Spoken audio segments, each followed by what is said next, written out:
दोस्तों वीडियो काफ़ी ज़्यादा इंपॉर्टेंट है, प्लीज़ वीडियो को पूरा देखना। यहाँ पर हम बात करेंगे ancient and medieval Indian political thought के इंपॉर्टेंट क्वेश्चंस की। आप इसे मोस्ट इंपॉर्टेंट क्वेश्चंस भी कह सकते हैं। साथ ही कुछ बातें भी की जाएंगी, प्लीज़ वीडियो को पूरा देखना ताकि सारी बातें आप समझ सकें। यहाँ पे कुछ क्वेश्चन आपको दिखाए जा रहे हैं। यहाँ पर ये जो क्वेश्चन हैं वो ऑलरेडी पहले भी एग्जाम में आ चुके हैं। अब आप लोगों में से बहुत बच्चे ऐसा सोच सकते हैं कि देखिए ये जो सब्जेक्ट है वो अभी मतलब न्यू सब्जेक्ट है, तो ऐसा तो नहीं है कि इसका क्वेश्चन पेपर हमें मतलब 2023 से पहले इसका क्वेश्चन पेपर अवेलेबल हो। ठीक है, ये जो सब्जेक्ट है वो नॉर्मली जो बच्चे हैं थर्ड सेमेस्टर के उनके लिए 2023 में इंट्रोड्यूस कराया गया। लेकिन यहाँ पे ध्यान देना, ये सब्जेक्ट तो 2023 में इंट्रोड्यूस कराया गया, लेकिन इसका जो सिलेबस है उसके कुछ पार्ट पहले भी कई सारे सब्जेक्ट में अवेलेबल थे। ठीक है, तो उनसे उन सब्जेक्ट में पहले मतलब आपके सिलेबस से संबंधित जो भी टॉपिक है, यूनिट है, उससे कैसा क्वेश्चन आया है, मैंने वो सारे ढूंढ कर अच्छे से यहाँ पर अरेंज करके लिखे हैं। कुल मिलाकर आप ये समझिए कि यहाँ पे ये जो मैं क्वेश्चन दिखा रहा हूँ आपको वो पहले भी एग्जाम में आए हैं। ऐसा नहीं कि 10 साल पहले आए हैं, 12 साल पहले आए हैं, 5 साल पहले, ऐसा नहीं है। रिसेंटली ये क्वेश्चन आए हैं। ठीक है, तो प्लीज़ इंपॉर्टेंट है क्वेश्चन, एक बार यहाँ पे अच्छे से समझ लो सारी बातें। और प्लीज़ वीडियो को पूरा देखना। हो सकता है मैं कई सारी बातें कहूँ और आप आधी ही बातें मेरे समझें, और आधी बातें अगर आप समझेंगे तो कई सारी कन्फ्यूज़न क्रिएट हो सकती है। देखिए यहाँ पे पहला क्वेश्चन है, एक कौटिल्य से एक क्वेश्चन आया है यहाँ पर, जैसे कि आधुनिक राष्ट्र राज्य के संदर्भ में कौटिल्य के मंडल सिद्धांत का परीक्षण कीजिए और इसका महत्व बताइए। सिंपल सी बात है, मंडल सिद्धांत के बारे में मैंने जो कुछ बातें बताई थी आपको ऐसे क्वेश्चन में सारी बातें लिखनी होंगी। याद रखना, मंडल सिद्धांत से ये क्वेश्चन आया है, कौटिल्य के मंडल सिद्धांत से संबंधित। अर्थशास्त्र के में अर्थशास्त्र में कौटिल्य द्वारा दिए गए, अर्थशास्त्र क्या कौटिल्य की पुस्तक है, द्वारा दिए गए राज्य के मंडल सिद्धांत या मंडल होगा, मंडल सिद्धांत पर चर्चा कीजिए। तो क्वेश्चन ऐसे भी बन सकता है। कहने का मतलब यह है कि मंडल सिद्धांत एक इंपॉर्टेंट टॉपिक है, इससे पहले क्वेश्चन आ चुके हैं और आपके एग्जाम में भी आ सकते हैं। हालांकि ऐसे भी क्वेश्चन बनकर आ सकता है कि कौटिल्य के राज्य सिद्धांत का वर्णन कीजिए। कौटिल्य के सब, उसमें मैंने आपको जो कुछ बातें बताई हैं आपको अधिक से अधिक बातें लिखनी होंगी। तो यहाँ तक ये ठीक है, एक क्वेश्चन ऐसा आ सकता है आपके एग्जाम में। बाकी यहाँ पे कोई इशू होने वाला नहीं है। अगर आपने कौटिल्य वाली यूनिट पढ़ ली अच्छे से, कौटिल्य वाली यूनिट अगर आपने पढ़ ली तो आप आराम से कर देंगे क्वेश्चन का आंसर। जो कैसे भी बनेगा क्वेश्चन तो आप आराम से लिख कर आ जाएंगे, कोई इशू नहीं होगा। यहाँ पर दोबारा देखिए, मनु से कैसे क्वेश्चन आ सकते हैं एग्जाम में, तो देखिए पहले आ चुके हैं यहाँ पर, जैसे कि मनु द्वारा वर्णित सामाजिक कानूनों का आलोचनात्मक परीक्षण कीजिए। ठीक है, मनु द्वारा वर्णित सामाजिक कानून, अब समाज के बारे में मनु ने कई सारी बातें की हैं, सामाजिक कानून बताए हैं, कई सारे नियम वगैरह भी बताए हैं कि ऐसा ऐसा होना चाहिए समाज में, तो वो सारी चीज़ें आपको लिखनी होंगी यहाँ पर। मनुस्मृति में मनु द्वारा बताए गए सामाजिक कानूनों का आलोचनात्मक मूल्यांकन कीजिए। ये भी दोनों क्वेश्चन का मतलब एक ही, लिखा अलग तरीके से गया है। ठीक है, हालांकि दोस्तों मनु से संबंधित थोड़ा सा बदलाव करके भी क्वेश्चन अलग तरीके से भी आ सकता है, थोड़ा अलग टॉपिक पर भी आ सकता है, लेकिन ये क्वेश्चन आया था पहले तो मैंने यहाँ पर आपको शो कर दिया। तो यहाँ से आपको एक आइडिया लग गया होगा कि कैसे क्वेश्चन आ सकते हैं। बाकी आपको जो मनु वाली यूनिट मैंने पढ़ाई है, अगर आप उसको अच्छे से देख लेंगे तो आपका ये जो मतलब आप निश्चिंत होके अगर एग्ज़ाम में जाएंगे और मनु से रिलेटेड कैसा भी क्वेश्चन आएगा तो आप आराम से कर पाएंगे। ठीक है, एक क्वेश्चन यहाँ पे है, दीघ निकाय से कैसे क्वेश्चन आता है, यहाँ पे इसको देख लो। देखो, दीघ निकाय को अग्नासूत्र से संबंधित भी है। ठीक है, तो अग्नासूत्र और दीघ निकाय अगर कुछ भी लिखा है तो समझ जाना क्वेश्चन वही होगा। तो दीघ निकाय में बुद्ध द्वारा वर्णित राज सत्ता के सिद्धांत का विवेचन कीजिए। अब राज सत्ता का सिद्धांत का मतलब है राजा की उत्पत्ति कैसे हुई, क्या चीज़ें कैसे हैं, जो पढ़ाया गया है आपको वही सारी बातें इसमें लिखनी है। तो दीघ निकाय का जो यूनिट है, अग्नासूत्र दीघ निकाय किससे संबंधित जो यूनिट है, अगर आपने उसको देख लिया है तो आप ये ऐसे क्वेश्चन आराम से कर पाएंगे। तो ऐसे क्वेश्चन आने की संभावना है। दीघ निकाय में बुद्ध द्वारा वर्णित राजत्व सिद्धांत का विश्लेषण कीजिए। तो वही सेम ही क्वेश्चन है लेकिन लिखा अलग तरीके से गया है। इसके साथ ही क्वेश्चन ऐसे आ सकता है जैसे कि समन्वयवाद से संबंधित। समन्वयवाद मैंने आपको पढ़ाई दी है, समन्वयवाद क्या होता है।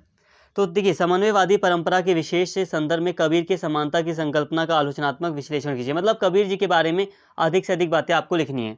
कबीर जी ने जो जो बातें समाज के लिए कही हैं, हिंदू मुसलमान के ऊपर उन्होंने कई सारे मतलब चीज़ें कही हैं, दोहे के रूप में उन्होंने कई सारी बातें कही हैं, तो उसको आपको यहाँ पर लिखना होगा।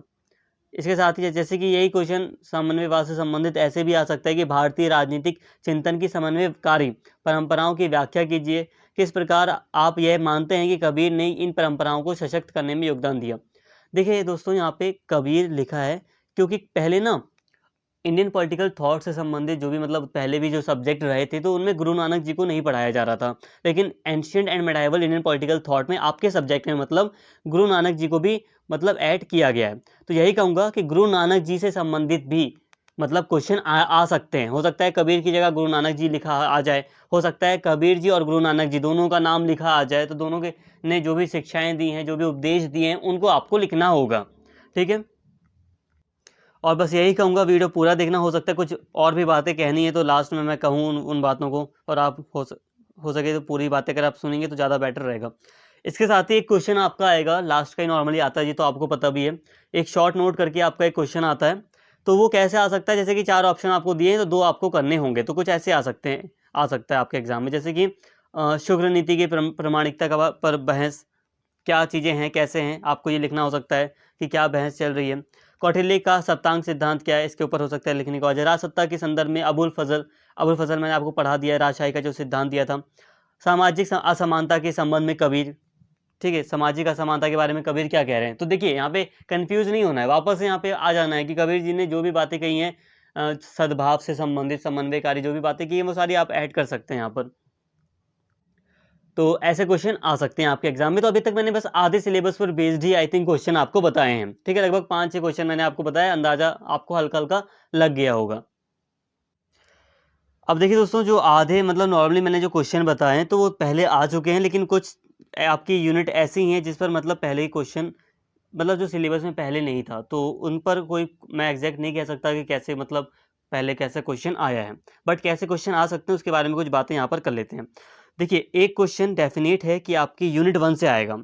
यूनिट 1 में आपको 2 चैप्टर में यहाँ पे डिवाइड कर दिया गया, लेकिन फिर भी एक क्वेश्चन आने की बहुत संभावना है। वो ये है कि source of Indian political thought, ठीक है, भारतीय राजनीतिक विचार की मतलब क्या स्रोत हैं, क्या ज्ञान मीमांसीय आधार है। अब देखिए, ज्ञान मीमांसीय आधार भी लिखा है तो बहुत कन्फ्यूजन हो जाती है। स्रोत नहीं लिखा है, ज्ञान मीमांसीय आधार अगर एग्जाम में लिखा है तब भी समझ जाना, ज्ञान मीमांसीय आधार का मतलब है कि वो ज्ञान का स्रोत क्या है, ठीक है, किस आधार पर हम भारतीय राजनीतिक विचारों को पढ़ रहे हैं, एंशियंट।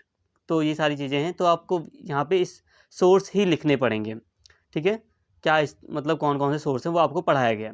तो ये एक क्वेश्चन आने की संभावना है, बाकी कुछ दूसरे तरीके से भी क्वेश्चन आ सकता है, लेकिन यूनिट 1 से एक क्वेश्चन आएगा। मनुस्मृति, मनुस्मृति इस मनुस्मृति से कैसे क्वेश्चन आ सकते हैं ये ऑलरेडी आपको मैंने बता दिया। मैक्सिमम जो सामाजिक विधि संहिता है इससे क्वेश्चन आता है, लेकिन हो सकता है मनु की प्रमाणिकता पर भी क्वेश्चन हो सकता है बनकर आ जाए।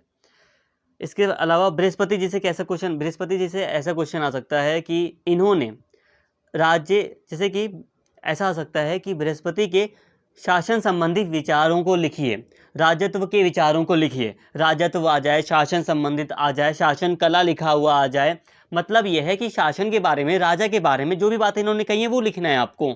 इन्होंने क्या कहा है, इन्होंने कहा है राजा ऐसा होना चाहिए, राजा को ये नहीं करना चाहिए, या राजा के अंदर ये गुण होने चाहिए, तो ये सारी बातें आपको लिखनी होंगी। एक शासन में ये जिम्मेदारी होनी चाहिए, ये कर्तव्य होने चाहिए। ठीक है, ये सारी चीज़ें हो सकता है आपको लिखनी हो। ठीक है, हो सकता नहीं मतलब लिखनी होंगी, और राजा का ही नहीं जनता का भी लिखेंगे जब शासन की बात आए तो सिर्फ, तो जनता का भी आप लिख सकते हैं। न्याय का के बारे में अगर स्पेसिफिक पूछा जाए तो न्याय के बारे में लिखेंगे। अंतर्राज्य संबंध के बारे में थोड़ी सी बातें हैं, तो इससे इतना बड़ा क्वेश्चन आने की संभावना नहीं है, लेकिन फिर भी आपको पढ़ाया ही है मैंने। इसके साथ ही शुक्र नीति, तो शुक्र नीति से आ सकता है शुक्र नीति की प्रामाणिकता पर क्या बहस है, या शुक्र नीति को आप किस की प्रामाणिकता पर क्या संदेह है, कुछ ऐसे बनकर आ सकता है क्वेश्चन। ठीक है, क्वेश्चन को बनाने के ना 2-3 तरीके हो सकते हैं, लेकिन हो सकता है कि उनका आंसर आपको वही लिखना हो। शुक्र नीति में अब राजत्व के सिद्धांत के बारे में क्या क्या बातें की गई हैं, शासन के बारे में क्या कहा गया है, राजा के बारे में क्या क्या कहा गया है, ऐसे क्वेश्चन बनकर आ सकता है। ये सारी चीज़ें हैं। कौटिल्य आपको मैंने बता ही दिया, राज्य के सिद्धांत, कौटिल्य ने राज्य के बारे में क्या कहा है, राजा कैसा होना चाहिए, राजत्व का सिद्धांत क्या है, राजा की उत्पत्ति कैसी हुई, ये भी शामिल है इसमें। राजत्व के सिद्धांत में ये बात भी शामिल है कि कौटिल्य क्या कहते हैं कि राजा की उत्पत्ति कैसे हुई, शासन किस तरह से स्थापित हुआ। दीघ निकाय मैंने आपको बताया, अग्नासुत दीघ निकाय, राजत्व का सिद्धांत। तो ऐसे क्वेश्चन आपके बन सकते हैं। इसके साथ ही दोस्तों जैसे कि एक आपकी आई थिंक 8 यूनिट 8 है, सॉरी यूनिट 7 है आपकी, तो जो यूनिट 7 है वो मैंने नहीं कराई है आपकी।